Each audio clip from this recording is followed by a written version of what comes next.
Hermsen from from Twins Foundation. Kai is the coordinator of our project. Kai, the floor is yours. Thank you very much, Maja, and welcome everyone to this webinar, first webinar of our second open call that we just launched, I think, 2 weeks ago. I see some familiar faces from the first open call. That's great. They have been through previous webinars before and then applied and actually now are getting funded and coached by our project. So let's hope that some others that are here on the call will also have the pleasure to work with us, and we will have the pleasure to work with you. Now, to begin, I'd like to introduce our project and what's behind DRG4FOOD on a very high level before we have 2 deep dives, one on the toolbox. That is an important outcome of our project and that might be interesting for all of you to work with and contribute to. And then the second topic are the digital responsibility goals that are not by coincidence also in the name of the project, DRG, Digital Responsibility Goals, because they are the guiding theme, guiding mechanism of our project. And again, this is something that is important for the open calls because we'd like to invite open call participants to apply these digital responsibility goals in their work. Now, without further ado, I'll share my screen and show you just real quick on the project, DRG4FOOD. And you should be able to see my screen now. Yes.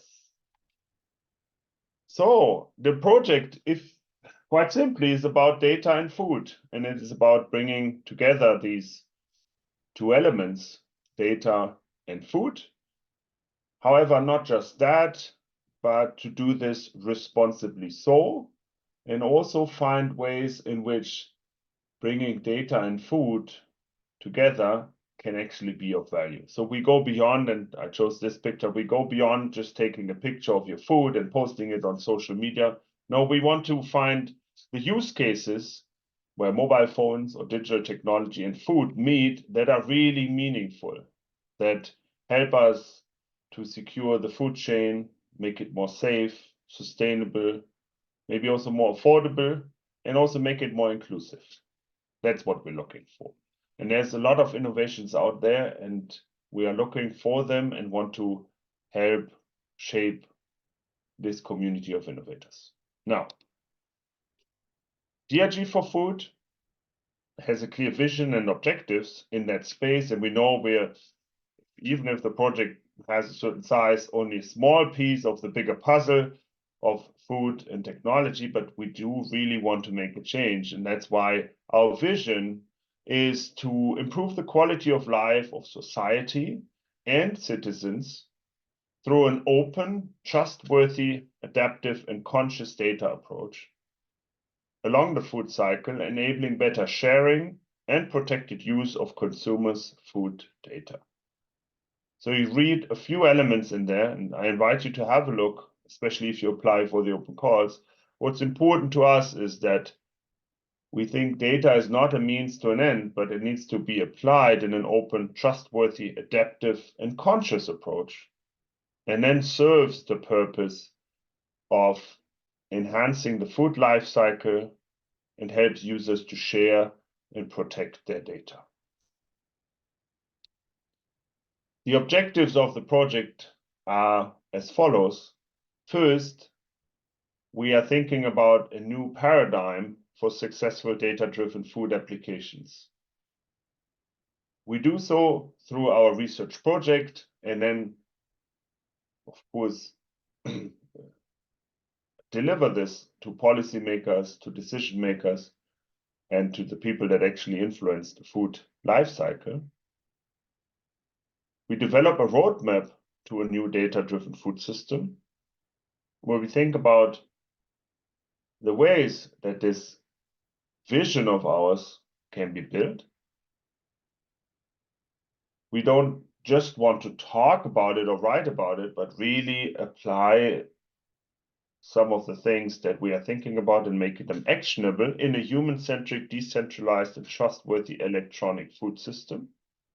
For this, we build technology enablers, and this is also where the open calls come in, because we would like to do this together with you at best.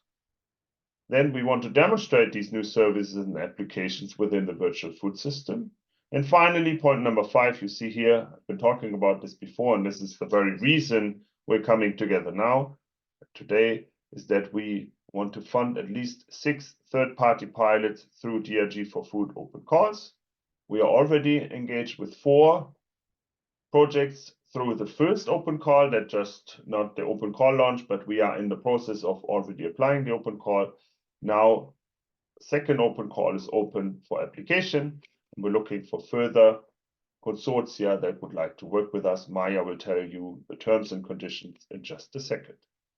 In terms of outcomes, what does DRG4Food aim to achieve in its project life cycle that will run until November of next year?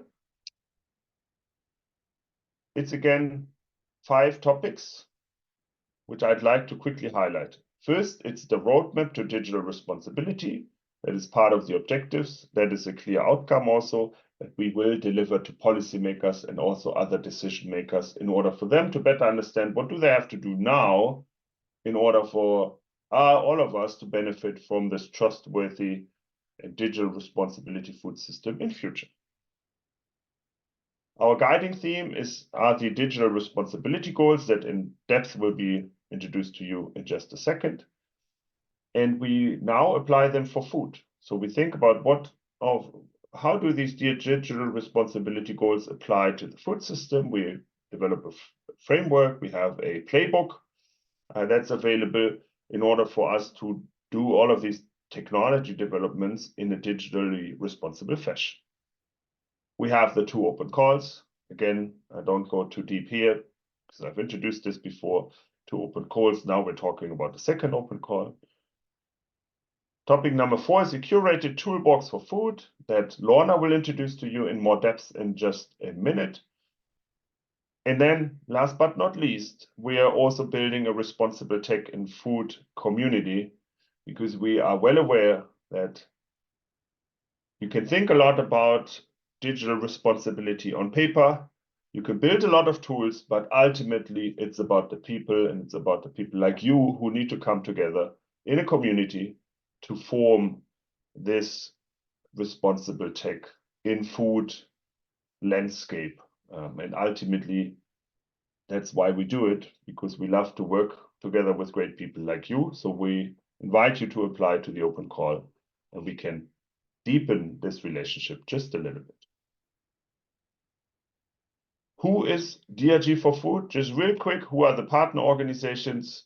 We are a diverse group of partners, all of us experts in our own fields. We come together, we have sometimes intense discussions because, as I said, we're all experts in our fields, but we know we're better together, and that's why we're bringing our thoughts to the table, and also within DRG4Food have different viewpoints with Privanova, Premotech, Twins, UFIC, which is the European Food Information Council, Innocence, Identity Valley, and INEA.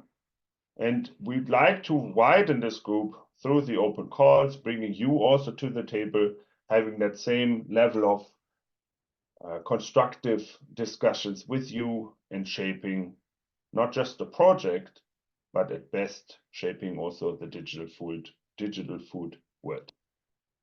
Our values, just real quick, because they're super important, and that's also how we work in the open calls. We are all for transparency. We support each other. We appreciate diversity. We try always to be open and positive. We would like to deliver impact. We respect each other. We are all about collaboration. And in the end, we think this all is about being trustworthy and establishing trust in the digital world.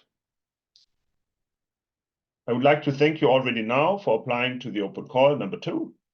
And I'd like to hand over to Lorna, who will introduce the toolbox in just a second. Thank you. Thanks, Kai. I thought we were going to do the DRGs first and then the toolbox, just to check, because of the toolbox actually comes after the DRGs. Could also work that way. Thanks, Lorna. Then Silke, the floor is yours. Sorry for this. Let's do that. We're also agile. It's not about our values, but we are. So Silke, go for it. I think it's nice to understand Agile. the DRGs. Yeah. Okay, good. Let me share my screen real quick.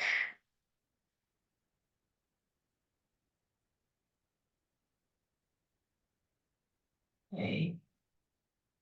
Can you see my screen already? We do. Okay, let me see if I have to put it on presentation. Is that fine like that, or? It works for me. It's not presentation mode yet, but I can read it well. I hope the others can too. Okay, let me see if I find presentation mode here. I think it's bottom right. There we go. Yeah, this one exactly. It's still in the same mode though, so maybe that's the window that's shared. Let me see. But I've got to have my notes. Yeah. Well, if that works like that, then I will just go like this, if you don't mind. Okay, here we go. Hi, everyone. I'm Silke. I'm from Identity Valley. And I am actually representing Ferdinand Ferroli today, who's my colleague and who is actually representing Identity Valley in this DRG4FOOD consortium, but he's absent today, so you can take it with me. Identity Valley is a nonprofit organization. We've got offices in Germany and in Belgium. And yeah, we are happy to be consortial partner in this DRG4FOOD project. Identity Valley invented a framework for measurement and comparability of digital trust that I'm going to talk to you about today during this webinar. See the next one. There we go. So the general question is there digital technology we can trust? In this barometer, we perceive that today there's a lack of trust in technology. Checking out this 22 trust barometer report about trust in technology, it appeared that 73% of the respondents worry about their data privacy and 71% about cybersecurity. This is actually quite interesting, as it shows that people are not at all indifferent with regards to what happens to their data. So to avoid all these harmful developments around personal data, this great consortium around the project DRG4FOOD was formed with the intention to advocate for better technology. The question is, how did we get so far? We perceive that on the side of providers, developers, and decision takers, there's a big orientation gap. And on the user side, there's a lot of information missing.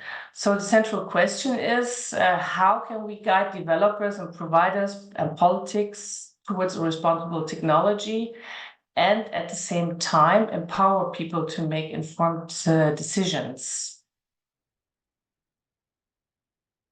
So our target is to provide guidance and reduce the complexity around data provision and utilization. How do we do that?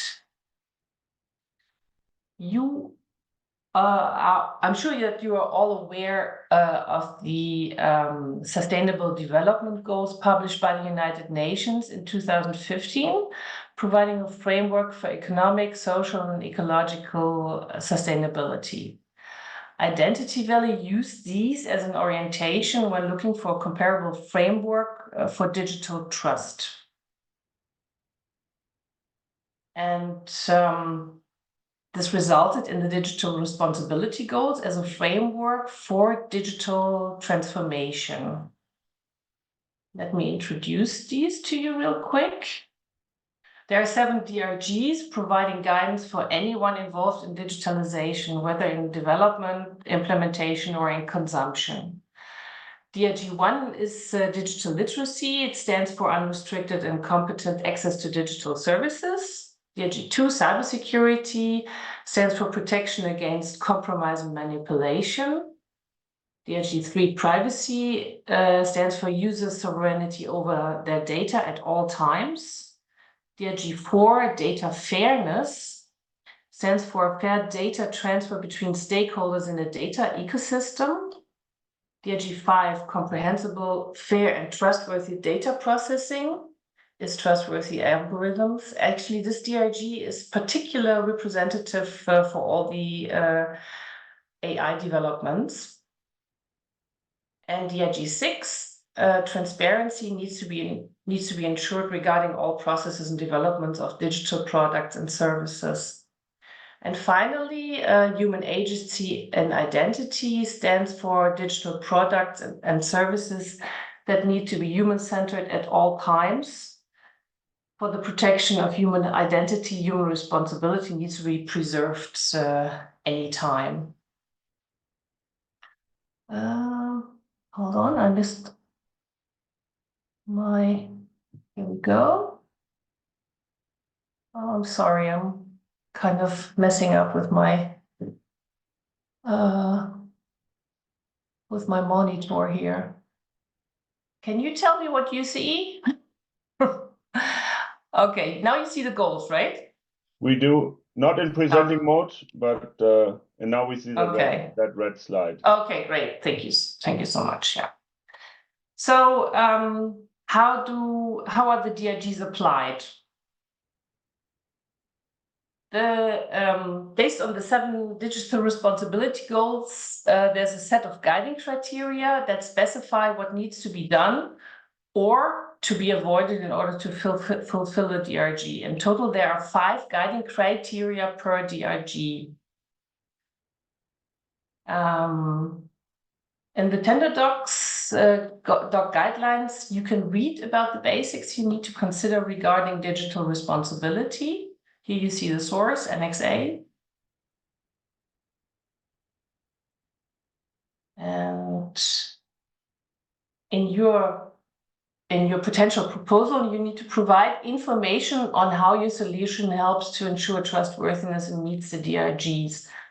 I'm not going to read it all down in detail as it is part of your tender docs, which are already available to you, but I'm just going to pick out a couple of examples. For instance, mitigation of cybersecurity. What are potential cybersecurity threats or attack vectors, and how are you planning to address them in your project?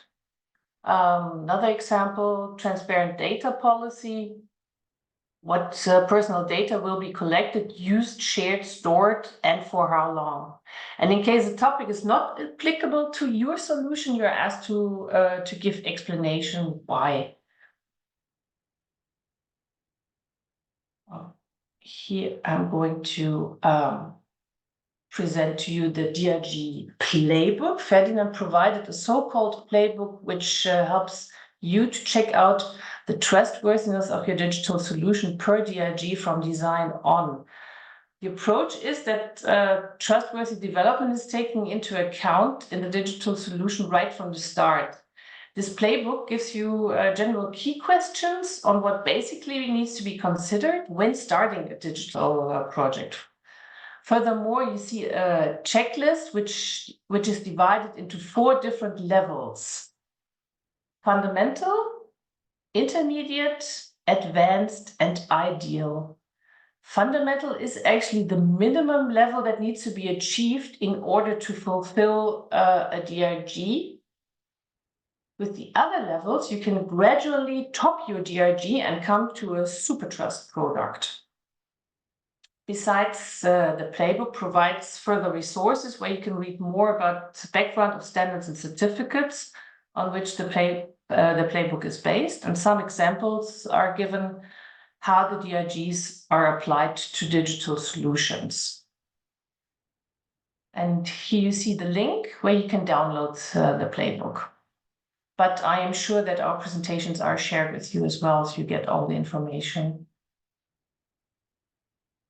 So as you see, there's a whole lot of examples for digital products and services in the food world. And basically, we assume that there are good intentions. For instance, better dietary, less food waste, more efficient use of raw materials, and so forth. And therefore, it is yet important that all data are handled in a trustworthy way. And we intend to make our contribution to this with the DRGs. So the last question is, what is actually in it for you all? Here, this survey in 2022 has shown that 73% of senior executives of big companies with more than $500 million annual revenue agreed that responsible tech will become a significant business consideration in the future. And here another barometer that shows that consumers are less inclined to adopt a new technology when trust in the particular solution is low. So our message to you is trust is an important part of your business models. Be in mind to incorporate responsible tech right from design, and your customers who demand trustworthy products and services will be faithful. So that was my part about the DRGs. I thank you very much for your attention. And here are some contacts.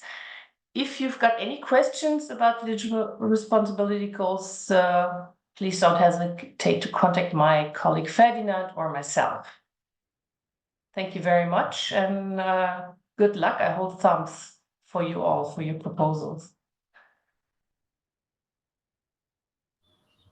Thank you, Silke, for the detailed introduction to the concept of the digital responsibility goals. It will be very much valuable for our applicants when completing their application forms.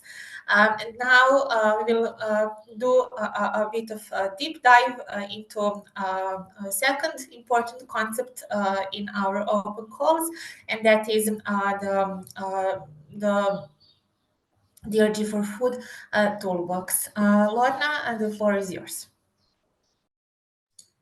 Thank you, Maja. Yes, I'm going to just share my screen.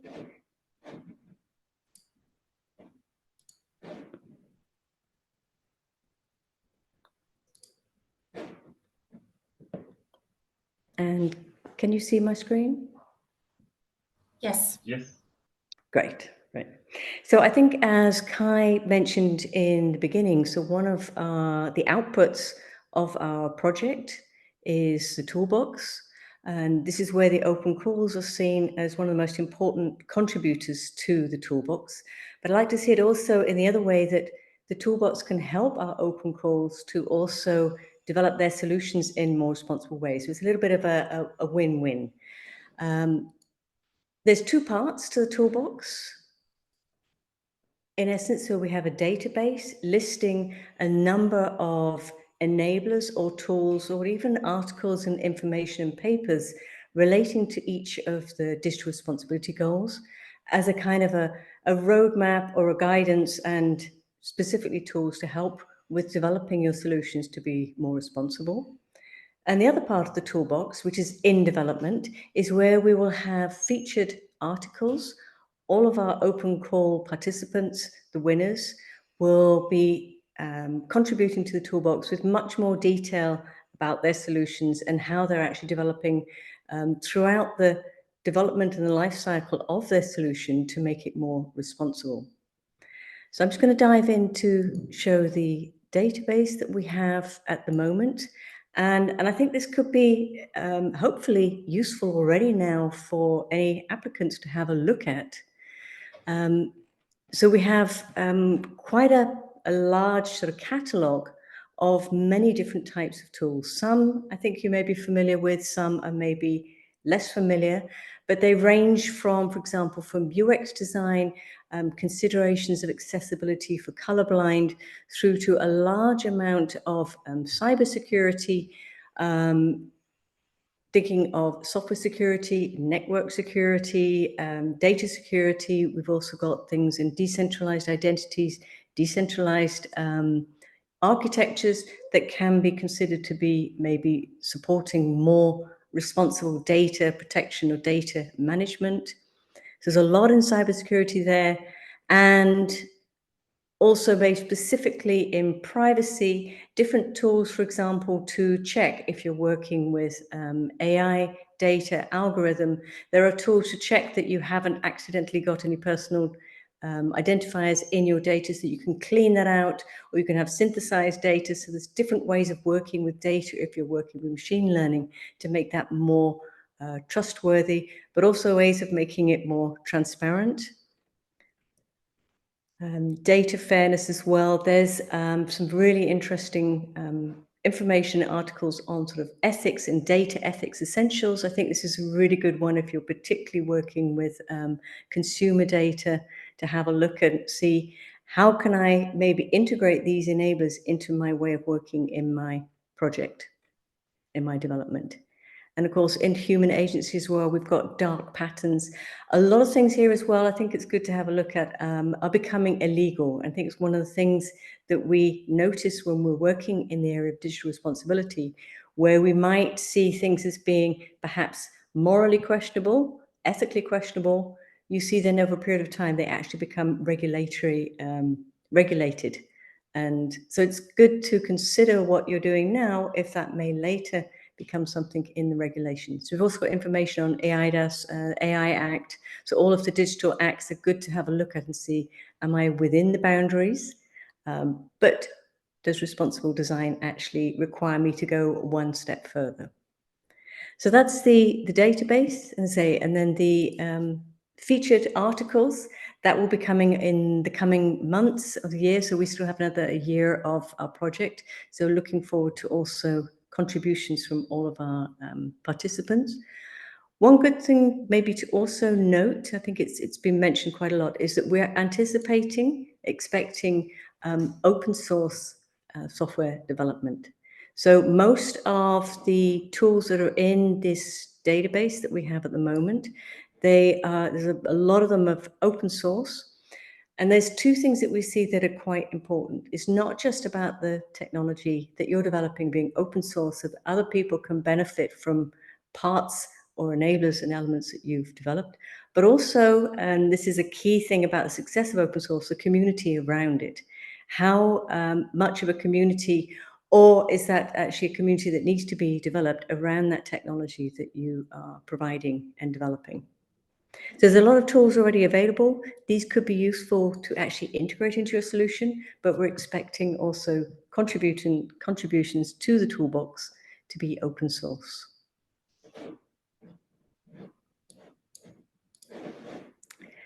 I don't know if there's any questions.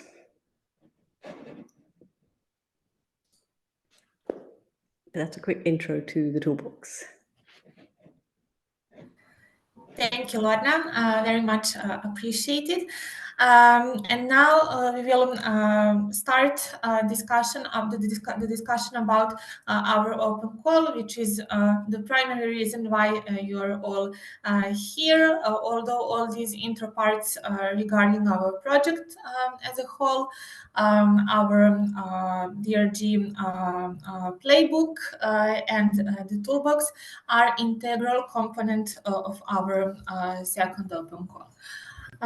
So once again, welcome. The purpose of this part of the session is to get you introduced to the main rules, eligibility criteria, application and evaluation process of our second open call. The first open call closed last year. We have now 4 pilot projects just started. They are only in their second month of the development. You can find more information on our selected winners from the first call on our website, and I'm sure that in case you get selected, you will have the opportunity to also work with them sometime in the near future. Our second open call is a bit more advanced in terms that now we are looking for solutions. So this is the first distinction from the first open call. The first one was focused on technological enablers, individual components, Maja, and the second one... A second, because we're still seeing your initial slide. Sorry. Then there is something wrong with my screen sharing. Yeah, now it's the second one. Okay. Okay, I will have to do it in this way. Sorry. Okay. I hope this will be okay. The first call, as I said, we were looking for technological components, and here in the second open call, we're looking for solutions. This is the first distinction. Eligible to apply, we are again a small consortia, so groups of entities. Single entities are not allowed to apply.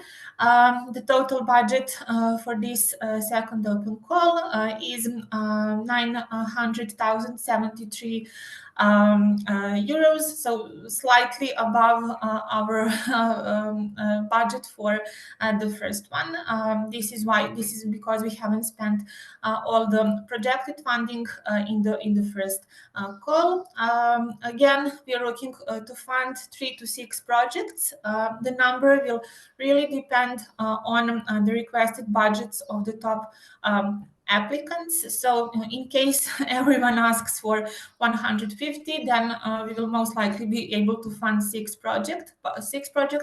But I believe, based from our experience in the first open call, this will not be the case. So we will fund at least three projects with the budget ranging from 150 to 300,000 euros. Our targeted domains are food tracking, targeted nutrition, and consumer as food choices. So these are the 3 challenge areas in which we expect you to propose digital solutions that are in line with digital responsibility goals.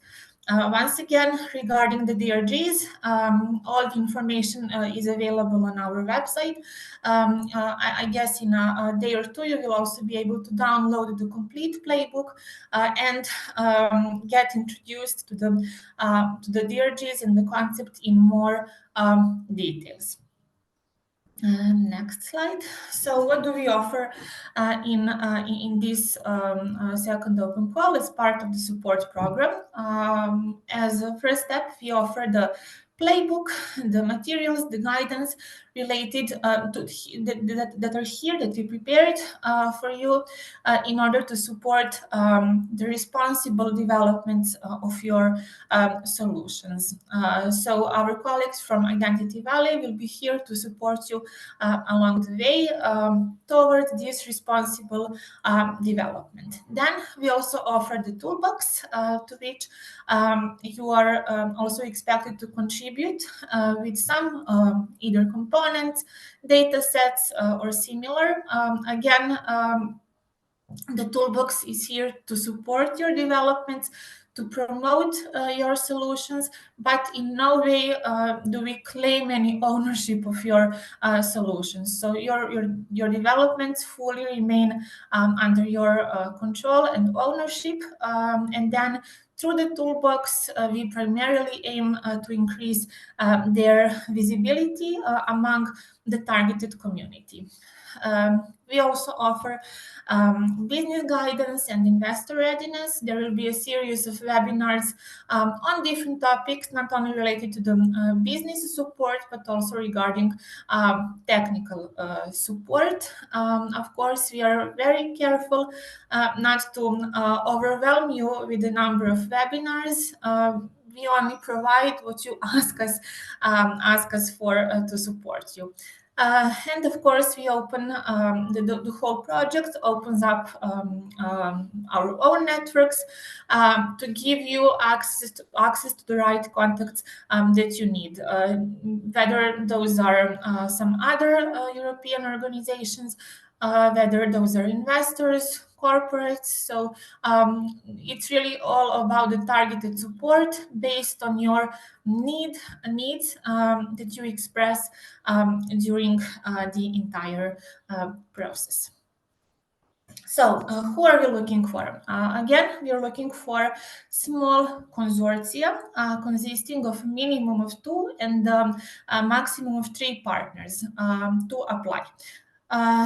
The partners have to come from at least 2 different countries. So this is the second distinction when compared to our first open call. In the first one, it was allowed to have partners from the same country. However, following the feedback we received from the European Commission, this rule was modified, and now it is obligatory to have at least 2 different countries represented in your consortium.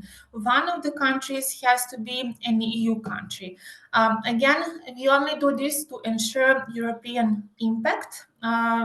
Just to illustrate, for example, we had an applicant from, I'm not sure if it was Montenegro or Bosnia. They claimed to have European impact.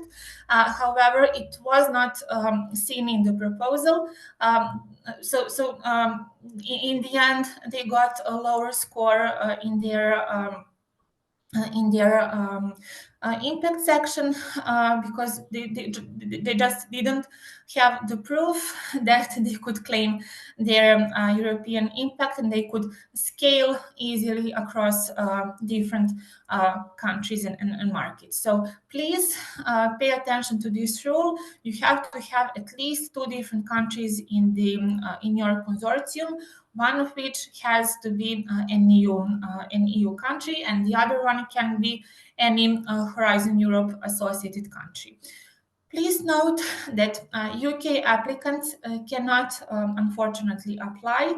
Again, although we were hoping that they will be able to apply for the second call, this is unfortunately not the case because, again, following the feedback we received from the Commission, we have to follow the rules that were in place at the time our project started.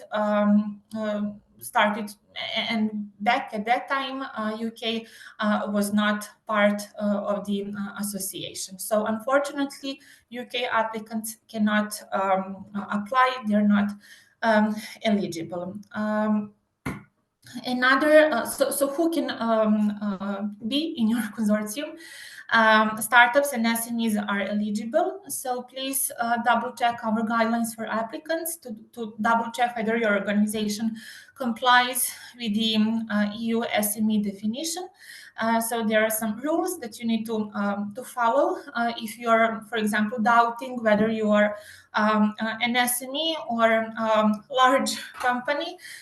There are really simple criteria that you will see in the guidelines, and you will make sure you have to just be sure that you fall under the SME definition. RTOs, universities, non-profit organizations, they are all eligible to apply for the call and be part of the consortium. You don't have to include a research organization in your consortium this time. This is another rule that we changed for the second open call. Your consortia can now include 2 SMEs, for example, or 1 SME and 1 research organization. Both options are fine. Optionally, you can include technology adopters and users. Most likely, those organizations will be some regional agencies, civil society organizations, clusters, or similar that could be helpful, especially in the user requirement stages, testing, and go-to-market activities. So this is just an example of who you can include in your consortium. Once again, only legal entities are eligible to apply. Natural persons are not eligible, and also single applicants are not eligible. In order to be able to apply, you have to form a small group, small consortia. This is fine. Again, regarding the TRLs, the requirements and evaluation criteria, we are expecting your proposals to propose solutions that are already at a minimum of technology readiness level of 3 or 4, and should be able to advance to technology readiness level of 7 by the end of your projects. Maximum duration of your projects could be 12 months.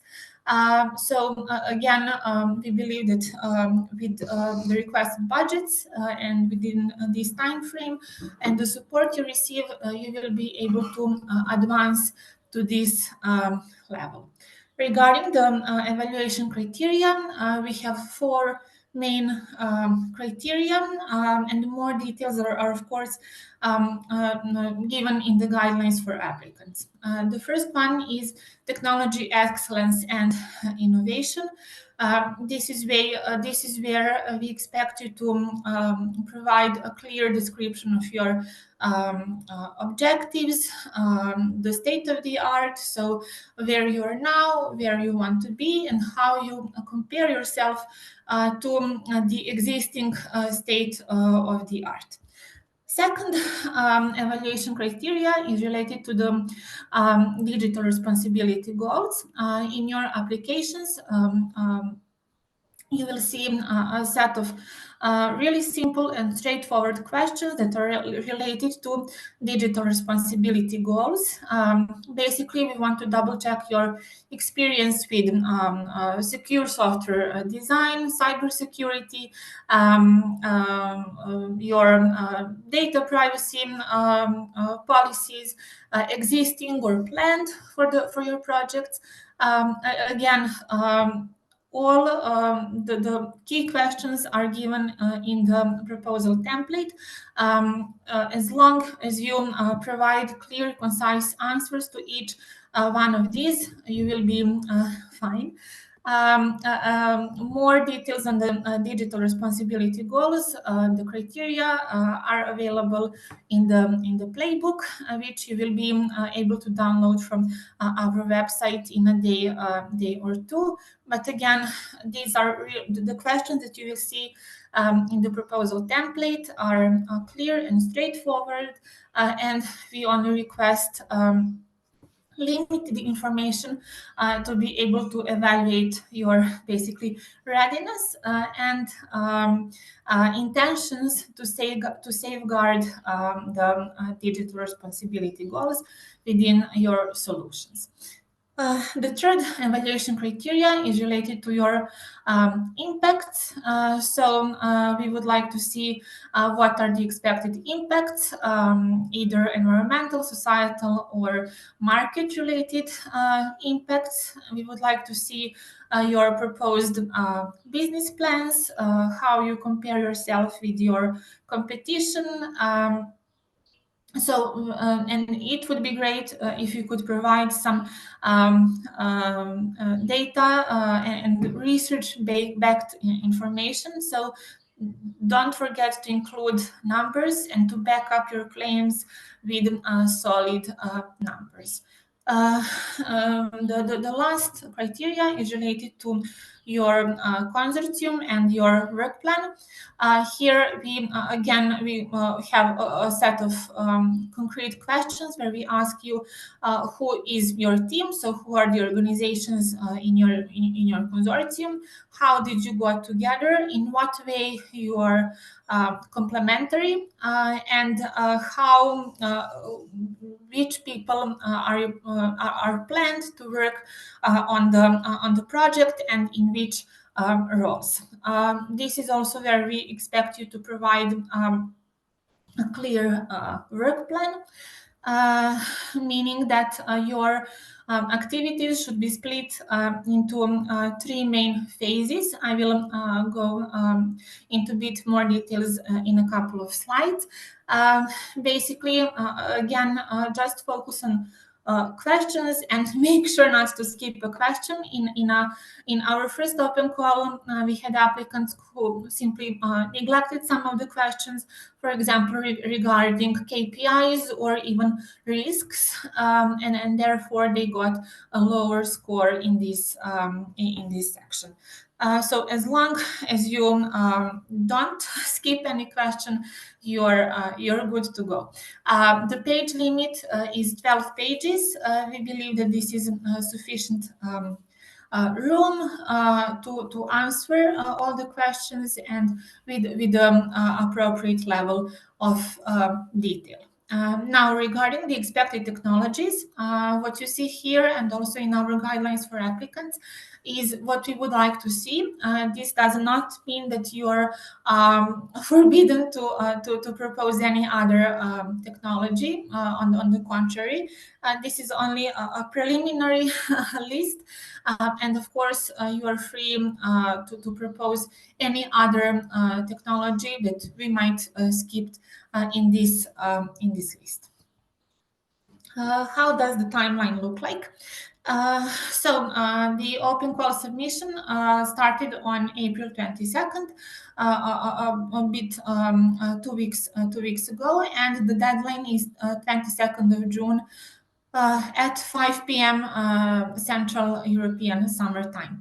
There will be no extensions to this deadline, so please mind the deadline and make sure that you start your application on time, that you provide all the required documentation on time, collect signatures, SME declaration, and similar. We will not be accepting applications coming not even 5 minutes after the deadline coming through the email. So this will not be accepted. We had such cases in the open call one, but this simply goes beyond our rules, and we cannot accept applications coming after the deadline and coming outside the official submission platform, which is F6S. After the deadline, our proposal will go through a simple eligibility check to double check whether the proposals were submitted, first of all, on time and through F6S, then submitted by a small consortium coming from eligible countries, and of course that all documents are submitted properly. As part of this eligibility check, we will also double check whether SME declarations, for example, are properly filled in. In case of any doubts or that something is not clear, we will get in touch with you. After the eligibility check, all proposals that have not passed to the second step will receive a rejection email with reason why they are not proceeding to the next step. So in this step, we only communicate with those that are not passing to the next step. This phase will usually takes place about 1 week. So in case you don't hear from us in a week after the deadline, this means that your proposal is in safe hands of our evaluators. Remote evaluation takes place, of course, remotely by 2 pair of evaluators. Two evaluators. One evaluator is from our consortium, and the second one is external expert who we basically contracted to help us in the evaluation and selection process. They follow their own procedures, of course, in line with the guidelines of applicants. Each evaluator will basically give a score of 1 to 5 to each evaluation criteria that I mentioned before, and will write down main comments with reasons why they gave you such a score. In the end, we will form a ranking list where the top 15 proposals will be double-checked to ensure that scores are consistent, to ensure that there are no major differences. For example, if one evaluator gave a score of 3 and the other gave a score of 5, for example. So there will be no such cases because we will do a second basically quality check to make sure that the scores are truly aligned with the real situation. And after that, a unified ranking list will be formed, and we will proceed with either informing you that you have passed or informing you that you have not passed to the contracting phase. Of course, you will have room for redress, basically to if you believe that there are shortcomings in the evaluation process, that experts did not see that something for which you believe that is clear, you will be able to write us an email explaining why you believe your scores do not reflect the real situation.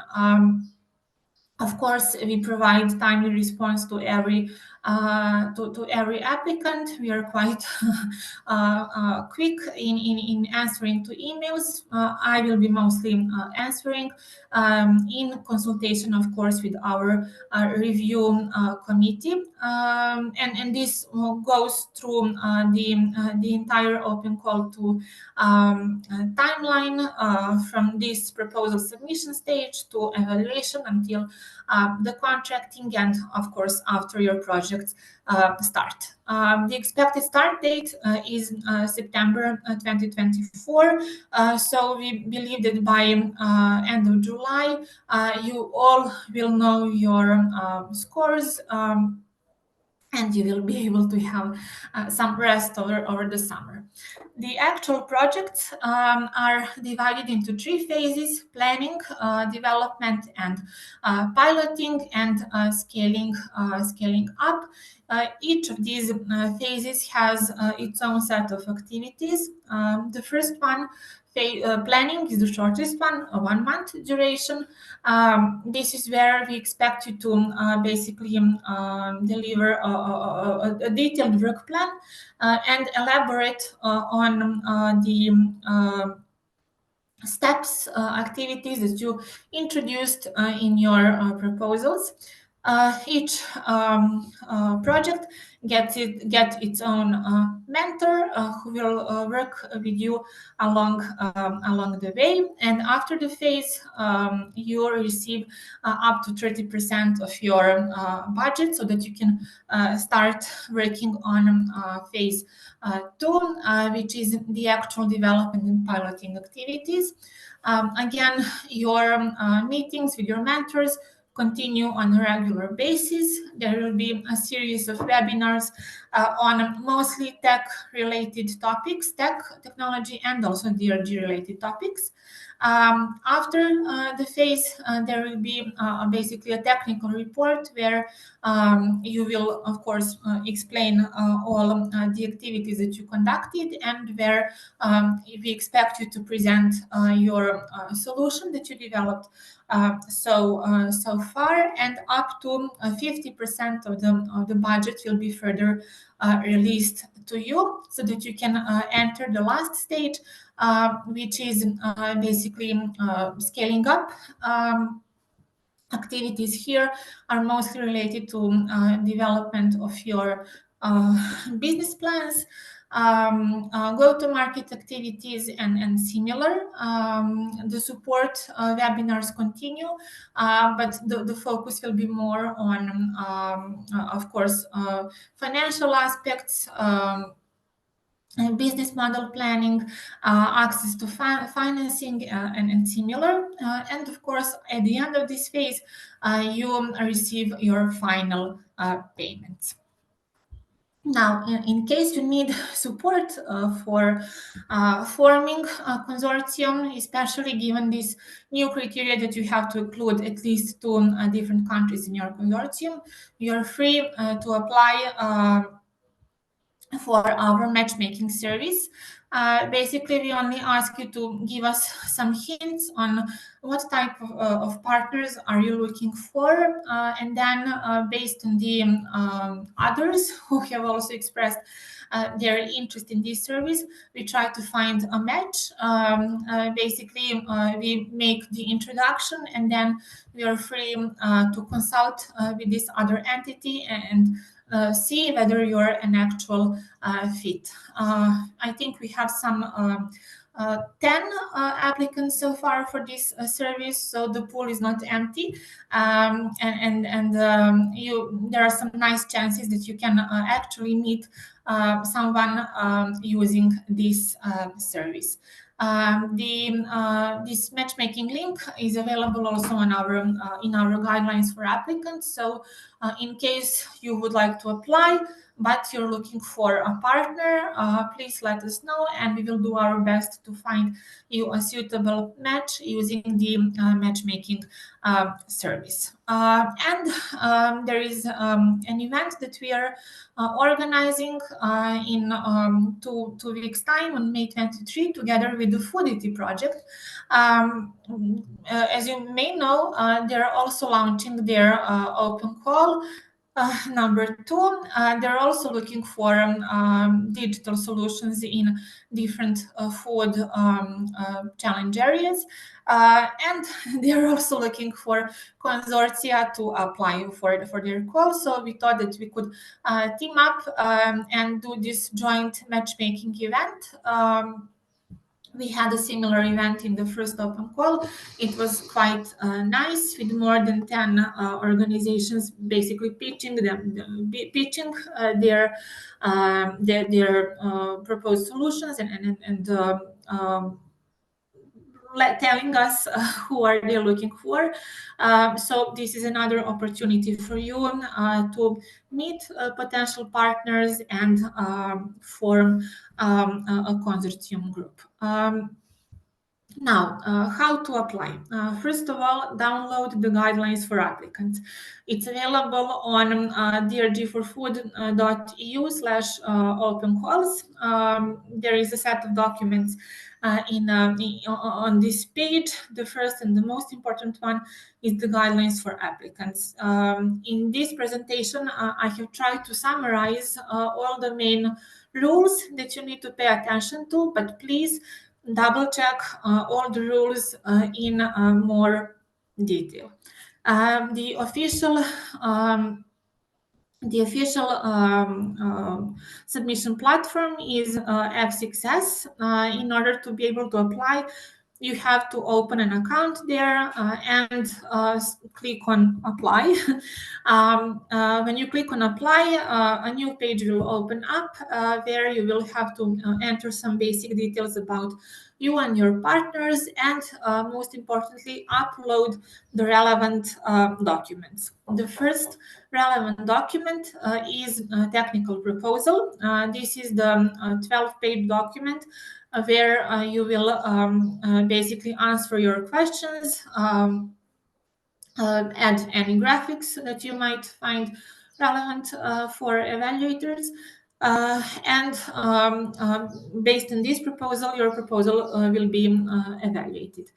The second important document is the Declaration of Honor, which is signed only by the consortium coordinator. So in case you have 2 or 3 partners, one of you has to be the official lead coordinator, through which we will also maintain all the important and official communication.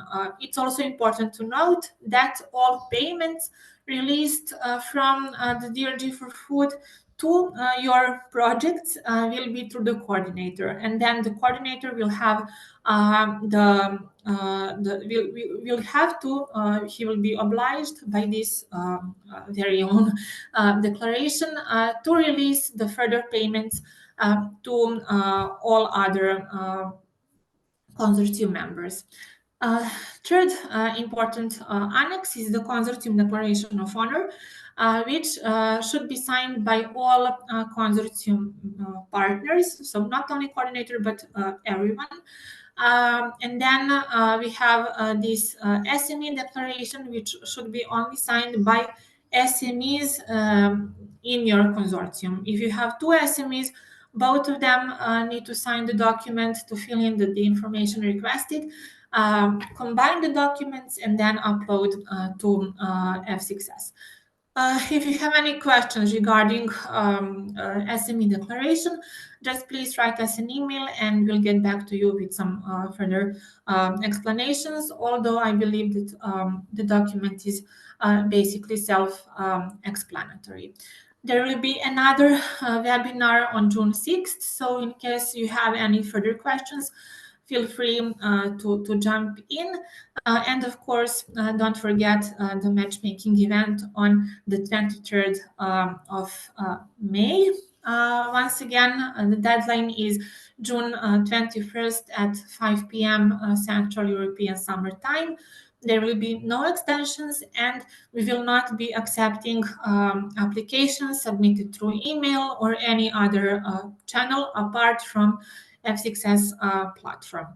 So please make sure to be on time.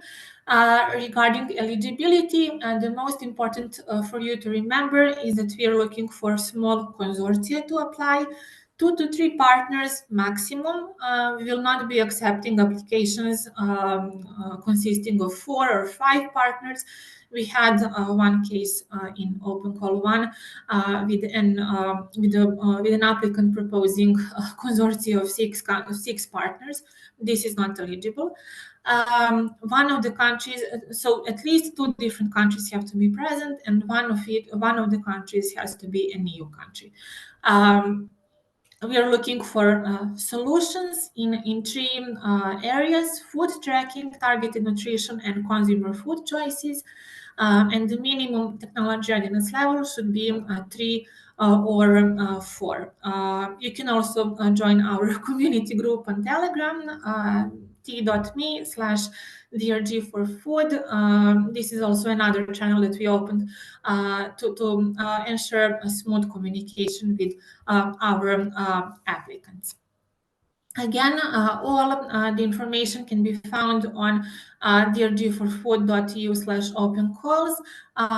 Please visit the page and download the guidelines for applicants. In case of any questions related to the submission, if you are unsure of something, please write to us via opencalls.drg4food.eu.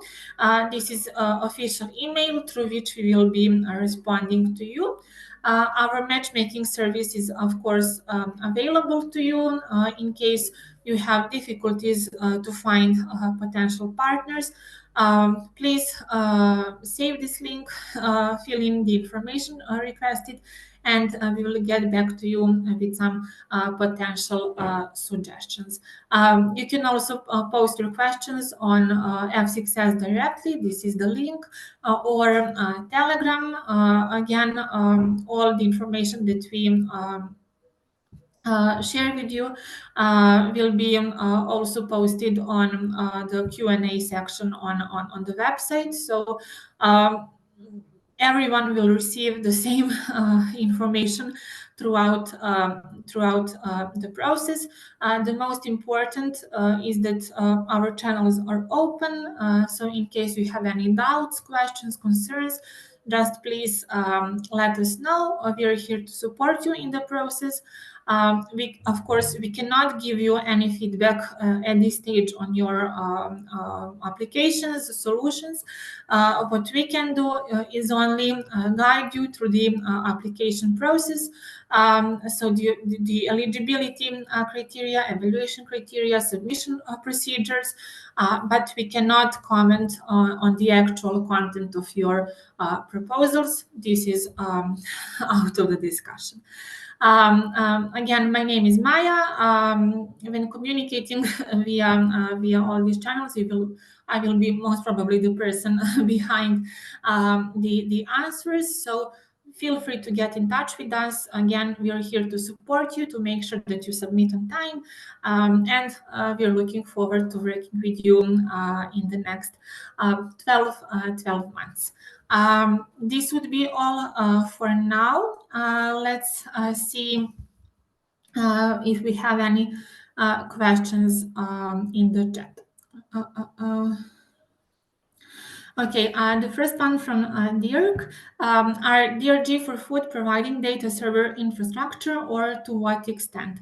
No, we are not providing any data servers or infrastructure of such kind.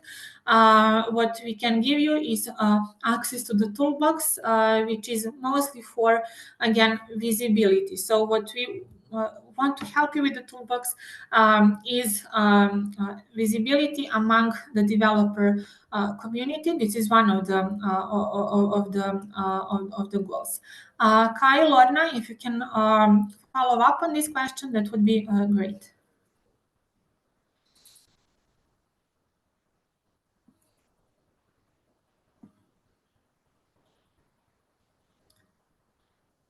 Kai, do you have something to add here?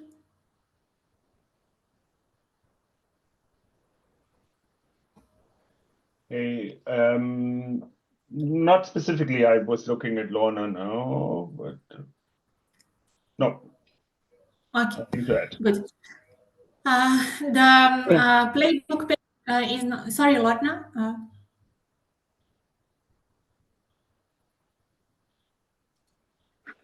No, I think I was just going to add, yeah, I think you explained it quite clearly. So we're not providing any technical infrastructure, but we are providing information, support, and in particular, connection to a wider community. Thank you, Lorna. Another question, can you please paste the link to the playbook? The link that Silke sent is the correct one, but it's not working yet. The page will be available in a day or two. Yes, Anna? Actually, it is working now, so you can download the playbook from this website. Sorry. So the playbook can be downloaded for us. Thank you for fixing this. Are international organizations eligible to receive funding for Call 2? If the organization is an SME, a research organization, or a non-profit organization established in an eligible country, then yes. So please double check, Livia, if you're fit in any of the three categories, and if you belong to eligible country, then yes. Swiss entities are still eligible to participate, yes. However, they do not receive funding from us. They receive funding from the Swiss organization, SERI. In fact, one of the winners in the first call has a Swiss applicant, Swiss entity in their consortium, and everything works fine for the time being. So yes, Swiss entities are eligible. However, they do not receive funding directly from us. They receive funding from the Swiss Research Institute. No, can afford associated organization that is not being budgeted or funded be a part, sorry, the questions keep popping up. Can afford organization that is not being budgeted or funded be a part of the consortium? No, unfortunately. So in the consortium, you only include the partners that will receive funding. In case you wish to secure letters of intent or ensure that you will collaborate with someone in your project, you're free to do that. You can write down in your Annex B that you have secured these letters of intent, that you have strong collaboration with such organizations, but they cannot be officially included in your consortium. From Omar, will be a matching process like in the call one. Yes, so we have a matchmaking service already available. You only need to click on the link. I can send it to you in a minute. Fill in really small information about who you are and what kind of partners are you looking for, and we will do our best, of course, provided that there is someone already in the database, either from call 1 or call 2, to provide you with relevant contacts. You can also apply to participate in the matchmaking event that takes place on the 23rd, where you will be able to pitch in front of the audience. Both options are available for all of you. From Livia, do you have any email contact for this program? Yes, DRG4FOOD opencalls@drg4food.eu. If you have already sent an email, but in the last 1 week, but haven't received a response yet, sorry for this. I've been away for Easter break here in Serbia, so this is my first day back to office. All your emails will be responded. I'm wondering if it is still possible to subcontract a party to conduct work on behalf of our consortium using project funding. Are there certain restrictions to this subcontracting? Yes, you can, as in any other Horizon Europe project, you can include subcontracting, but this cannot be related to some significant or major work. So all the major work, important work, has to be done by your consortium partners. Is there a template for proposal and annexes the same as with column 1? Yes, there is a template for proposal. It's called Annex B. It's available on the open column page. Here is the link. Sorry, just give me a second. Basically, yes, with the exception of the last section on consortium and work plan. Here we did some formatting so that all the questions are easier to follow, but the rest of the template is basically the same. We have not changed the questions in much. Okay, again, I lost the questions. The template, projects from North Africa can submit the application. We are now startup that we launch our product in the coming days.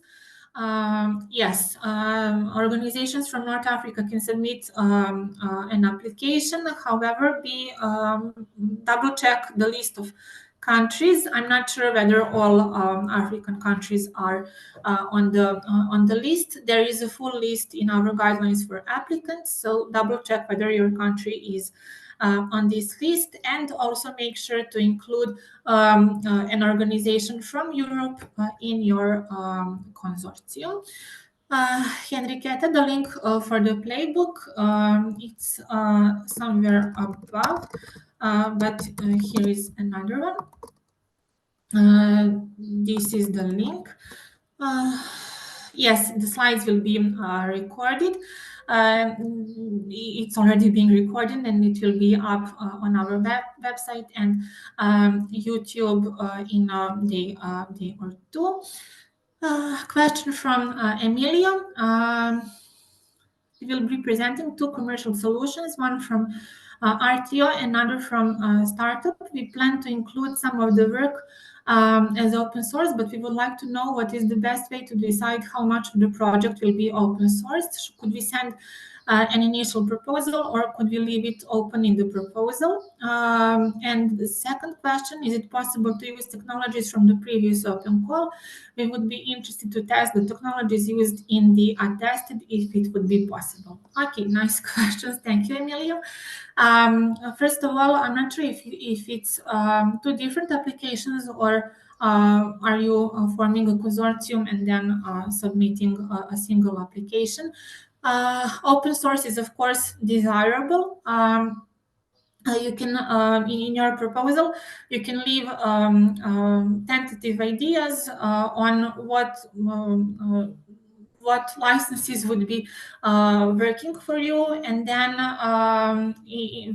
once your project starts, you will receive support from us to decide which option actually works for your solution. So partially this question, leave it open-ended, but still provide some potential ideas, preliminary ideas, how you would solve the license.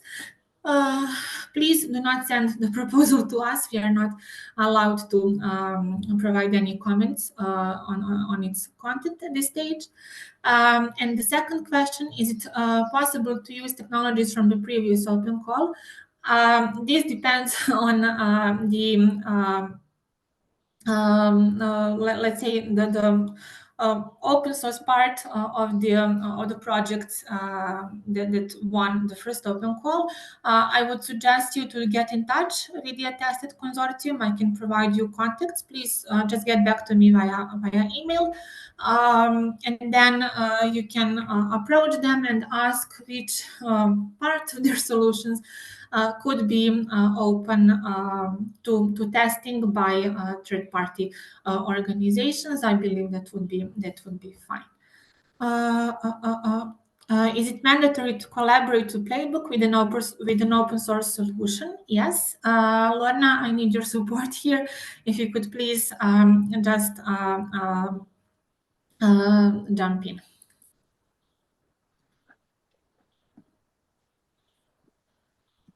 Thank you, Maja. Yeah, I think it's maybe good to clarify the difference between the playbook and the toolbox. So the playbook is indeed, it's a guidance for the digital responsibility goals, and the toolbox is where we're gathering and reporting in more detail on the open source enablers, ideally for indeed a European-wide ability to develop more responsible solutions. So maybe if I put in here as well the URL for the toolbox.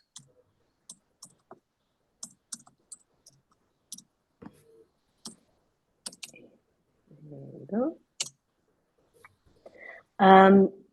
So yeah, it is requested and it is expected to contribute to the toolbox. And I think I mentioned in sort of two primary ways and also a secondary way. So the primary ways is to be developing technologies, providing technologies or enablers. These can be building blocks, not necessarily the complete solution, but some building blocks that you've taken and developed and made more applicable within your solution. And it could be an approach to privacy, cybersecurity, identity, could be part of your solution. And if you've taken and developed something, then providing that to the toolbox. The other way is, as I said, is the featured. So we will actually be having much more detailed articles. Think of it as a blog, but there we would like to see demonstrations, explanations of how you tackled major challenges and problems or solutions to enable your solution to be more transparent, to be more digitally responsible. So there is much more information. This is throughout the project. So when you're actually working, all of our core participants will be required to work together with us to communicate the best way possible, not just your solution, but how and why you have made your solution more responsible than it perhaps would have been if it was just the solution. And then the last one I think I mentioned before is the community. So also encouraging other developers, your developers, to join the digital responsible community. And because we also have a part of our project is to ensure that this is actually achieving goals, we will be running some investigation into consumer or user experience of the solutions. So also providing access to and actually interacting with your end users to actually validate whether your responsibility goals and claims are being achieved. That's also something to bear in mind. So we also want to look together, all of our participants, how successful have we been in developing and giving that experience of being more responsible and transparent and building trust. But I think that's a good one to mention. We're really keen for proposals who have an active consumer user base or are planning to develop that, so they can actually validate, has trust been promoted or improved through the development of that solution. Thank you, Lorna. And before we close off, Giacomo, I give the floor to you to announce the event tomorrow. Yes, thank you. Just need to share the my screen. Yes. Can you see it? Yes. Yes. My name is Giacomo Sini. I'm from UFIC. We are communication dissemination partner in DRG4FOOD. I just want to let you know about this opportunity to cooperate more with the DRG4FOOD project. We're organizing a series of workshops helping the DRG4FOOD project to reach to define the roadmap for a more trustworthy digital database food system. The next workshop will be tomorrow at 10 a.m. till 12 p.m. The thematic of the workshop it's related to the open call of the use cases. Object of the open call is the traceability in the food supply chain.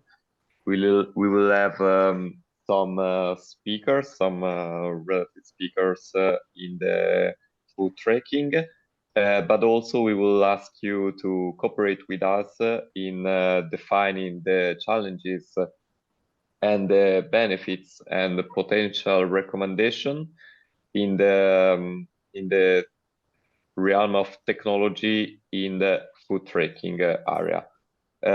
So if you want to participate, I put here in the chat the description to the workshop tomorrow, and I hope to see you all there, helping us in shaping the future food system recommendation. Thank you, Giacomo, and I warmly invite everyone to join the session tomorrow. Again, thank you for joining today for our first Open Call 2 webinar. We are looking forward to receiving your applications, and again, our channels are open to you for any questions. The primary one being open calls at drg4food.eu email. Website, please visit, download the guidelines for applicants, and we wish you good luck in with your applications. Thank you. Bye. Thank you, everyone. Bye bye. Thank you. Bye.